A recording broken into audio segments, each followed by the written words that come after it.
नमस्कार साथियों भारतीय जनता पार्टी के चाणक्य और प्रधानमंत्री मोदी जी के सखा अमित शाह जी ने एक ऐसा कार्य कर दिया है जिससे साथियों तमाम विपक्षी दल चारों खाने चित्त हो गए।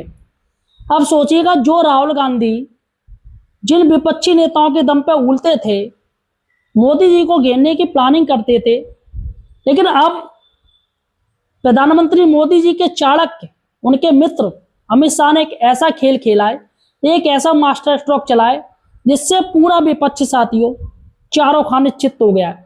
आखिर वो क्या है साथियों मास्टर स्ट्रोक, इस वीडियो में आपको पूरा बताऊंगा। इसलिए सबसे पहले अगर आप एक सच्चे सनातनी हैं, सच्चे देशभक्त हैं, तो मैं सपोर्ट कीजिएगा, चैनल को सब्सक्राइब कीजिएगा। देखिएगा, मैं आपको बता दूं, एनडीए में द्रमुक की एंट्री हो सकती है। यहां साथियों तमिलनाडु के पूर्व मुख्यमंत्री स्टालिन, उनकी पार्टी द्रमुक, वो साथियों भाजपा एनडीए में शामिल हो सकती है। दूसरी बड़ी बात है एनसीपी जो शरद पवार यानी महाराष्ट्र में गुट है, जिसमें शरद पवार है, कांग्रेस है और उद्धव ठाकरे हैं, तो इसमें अब एनसीपी उस गुट से निकल सकती है। यहां साथियों इनका गठबंधन चूर चूर हो सकता है। अब जो एनसीपी है वो प्रधानमंत्री मोदी जी के साथ आना चाहती है। इसके साथ ही दोस्तों पंजाब में भी साथियों अकाली दल भी प्रधानमंत्री मोदी जी से जुड़ना चाहती है। ये तीनों साथियों बड़े विपक्षी दल हैं जिनके दम पे ये राहुल गांधी और अखिलेश यादव, पश्चिम बंगाल की पूर्व नेता मुख्यमंत्री तृणमूल कांग्रेस ममता बनर्जी उलटे फिरते थे। अब यही साथियों प्रधानमंत्री मोदी जी का हाथ थामने वाले हैं। देखिएगा साथियों, मैं आपको बता दूं, यहां पर एनडीए में इनकी पूरी की पूरी एंट्री तैयार है। आप ये माने चलेगा 100% कन्फर्म है कि द्रमुक और एनसीपी तो आएगी। और यहां पर पंजाब की अकाली दल से भी बात हो रही है। और मैं आपको बता दूं, इसमें भाजपा जो लाना चाहती है, जिसकी वजह है परिसीमन से जुड़े संविधान संशोधन को दोबारा से लागू करना चाहती है और महिला आरक्षण जल्द से जल्द लागू किया जाए, क्योंकि महिला आरक्षण गिर चुका है बिल। ये एनडीए सरकार लाई थी, प्रधानमंत्री मोदी जी लाए थे। सबसे बड़ी बात है कि द्रमुक के 3 सांसद हैं, तो ऐसे में द्रमुक को एक कैबिनेट मिनिस्टर 2 मंत्री पद मिल सकते हैं। द्रमुक को 2 मंत्री पद मिल सकते हैं और एनसीपी को साथियों 1 मंत्री पद मिल सकता है। ये साथियों या तो स्वतंत्र प्रभार हो सकता है, राज्य मंत्री बन सकते हैं, या कैबिनेट मिनिस्टर का एक पद मिल सकता है। ठीक है, यहाँ पर सुप्रिया सुले हैं एनसीपी की साथियों, उनको कैबिनेट मिनिस्टर बनाए जाने की चर्चा हो रही है। अब देखिएगा यहाँ पर कैसे क्या समीकरण बदलेंगे साथियों। देखिएगा 2/3 बहुमत के और करीब हो जाएंगे ये लोग। देखिएगा, मैं आपको बता दूं अभी क्या है, सरकार के जो सहयोगी दल हैं अभी उनके पास 325 सांसद हैं। ठीक है, डीएमके के 22 और एनसीपी के 8 सांसदों के साथ मिलकर कुल 355 तक ये संख्या पहुंच जाएगी। 355 काफी ज्यादा है। और यहां पर 360 सांसद चाहिए कोई भी बिल पास करने के लिए, तो ऐसे में 355 तो इनके पास पहुंच ही गए, तो 5 सांसदों की इनको जरूरत पड़ेगी और वो साथियों कहीं ना कहीं से सरकार जुटाई लेगी।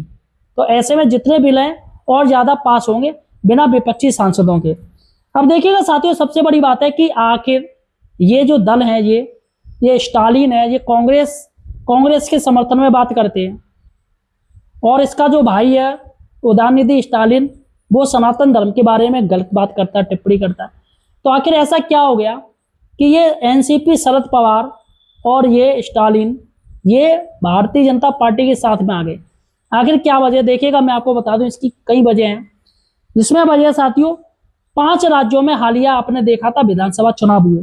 ठीक है, और जैसे ही विधानसभा चुनाव के रिजल्ट आए, आपने देखा क्या हुआ, स्टालिन सरकार वो जड़ से हटा दी गई और टीवी के प्रमुख मतलब विजय मुख्यमंत्री बन गए।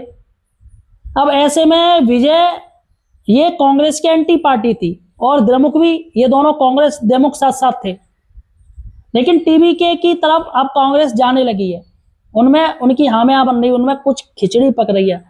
अब द्रमुक ने इसका विरोध भी किया, लेकिन द्रमुक पड़ गई अब अकेले। तो इसलिए अब द्रमुक ने भी तय कर लिया कि भैया जब कांग्रेस हमारा साथ छोड़ के इस टीबीके के पास जा रही है, विजय के पास जा रही है, तो भैया हम फिर क्यों पीछे रहें। तो इसलिए साथियों मजबूरी में अब ये द्रमुक भी भारतीय जनता पार्टी यानी एनडीए गठबंधन में शामिल होने के लिए तैयार हो गई है। और इसके साथ ही दोस्तों मैं आपको बता दूं, शरद पवार की जो सांसद पुत्री है सुप्रिया सुले, अभी साथियों उसकी प्रधानमंत्री मोदी जी से मुलाकात भी हुई थी। प्रधानमंत्री मोदी जी सुले की बेटी, इनकी बेटी है, उसकी शादी में आए थे और यहाँ पर साथियों आपस में बातचीत हुई है। और वहीं पर साथियों ये तमिलनाडु में इनकी सत्ता जा चुकी है, तो इसलिए साथियों ये लोग इस पार्टी में आना चाहते हैं। और फिलहाल साथियों पंजाब में अकाली दल की हालत बहुत पतली है। आम आदमी पार्टी ने उनकी रेल बना रखी है, कांग्रेस ने उन्हें रेल बना रखी है।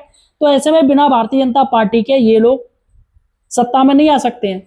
तो इसलिए मोदी जी के साथ इनको आना पड़ेगा। और ये सब लोग जानते हैं कि सबका साथ सबका विकास, अभी मोदी जी का आप स्ट्रेटेजी आप देखिएगा किस तरीके से उनकी अभी भी वैल्यूएशन है, अभी भी लोग उनको सपोर्ट कर रहे हैं। जिसका साथियों एग्जाम्पल बताऊं, पश्चिम बंगाल में सरकार आ गई बीजेपी की और ये असंभव था, लेकिन मोदी जी की लोकप्रियता की वजह से वहां पर जितने भी टीएमसी के सांसद थे, जो भी टीएमसी के विधायक थे, जिनको टिकट मिली थी प्रत्याशियों को, सभी की जमानत जब्त हो गई। मतलब बम्पर साथियों वहां पर बम्पर वोटिंग हुई और इसमें सभी ने भारतीय जनता पार्टी को ही वोट किया है। तो पश्चिम बंगाल में आपने देखा किस तरीके से ममता बनर्जी का सुपड़ा साफ हो गया, विपक्ष का सुपड़ा साफ हो गया। तो ऐसे में इन दलों की मजबूरी हो गई है कि कांग्रेस कभी भी इनको धोखा दे देती है, कांग्रेस की बातों पर विश्वास नहीं किया जा सकता। इसलिए ये दल प्रधानमंत्री मोदी जी से जुड़ना चाहते हैं। फिलहाल साथियों आपको क्या लगता है, क्या इन लोगों को पार्टी में आने देना चाहिए, ये मुझे कमेंट सेक्शन में जरूर बताइए। धन्यवाद साथियों।